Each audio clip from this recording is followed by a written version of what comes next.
प्रेमांगण society आहे अजमेरा कॉलनीमध्ये। हे सगळे रहिवासी इथं अनेक वर्षापासून इथे राहतात, परंतु या सदर ठिकाणी समोर बघा, इथे तुम्हाला व्हिडिओमध्ये दाखवतो, दिवसाढवळ्या हे काम चालतंय तुम्हाला दिसतंय। कोणत्याही प्रकारची इथं बॅरिकेड नाही, पत्रे नाहीत, ग्रीन नेट नाही, कोणत्याही प्रकारची सुरक्षेची साधनं नाहीत। दिवसा हे काम चाललंय हे तर तुम्हाला दाखवतोयच आहे, म्हणजे शनिवारी सकाळी आता 11 वाजता मी तुम्हाला दाखवतोय, पण रात्री, अपरात्री, मध्यरात्री सुद्धा यांचं ब्लास्टिंग चालतं, खाडखोड सगळं चालतं।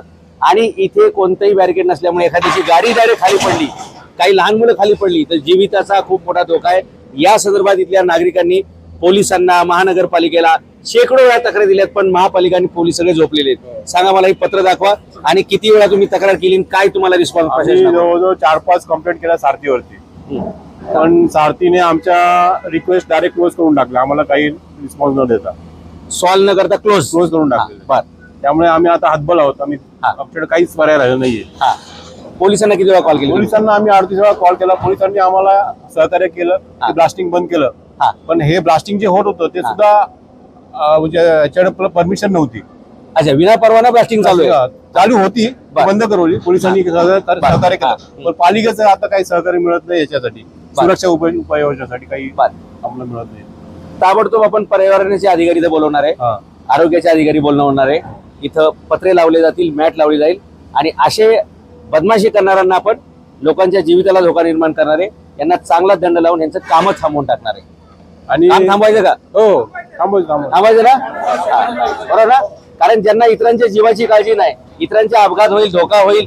बरं, इकडे रात्री ब्लास्ट केलं, इकडची बिल्डिंग जर पडली, अख्खी बिल्डिंग, याला जर क्रॅक केलं, भेगा गेल्या, उद्या समजा 5 महिन्यांनी, 6 महिन्यांनी, वर्षांनी बिल्डिंग पडली, हा बिल्डर काय भरून देणार नाही लोकांचा? म्हणून आपण याच्यावर कडक कारवाई केली पाहिजे। बाकीच्यांना कोणाला बोलायचे का? ही कागदपत्र आहेत, 38 वेळा पोलिसांना कंप्लेंट, 5 वेळा सारथीला कंप्लेंट, तरी सुद्धा हे दिवसाढवळे अशा प्रकारचं आणि हे काम चालू आहे। हा, आता बिल्डिंग बांधतोय, कुठल्याही बिल्डरला एवढा अनुभव असतो की 5 मीटर जागा सोडून खड्डे खोलायचे असतात, तरी आमच्या कंपाऊंड वॉलला खेटून अगदी त्यांनी खोललेलं आहे। आणि ह्या कंपाऊंड वॉलच्या लागत जी झाडं आहेत, त्या झाडांचे मुळे सुद्धा सपोर्ट निघालेले आहे। आता या पावसामध्ये झाडं कोसळणार आहेत 100%। हे बघा, हे बघा, ही परिस्थिती आहे,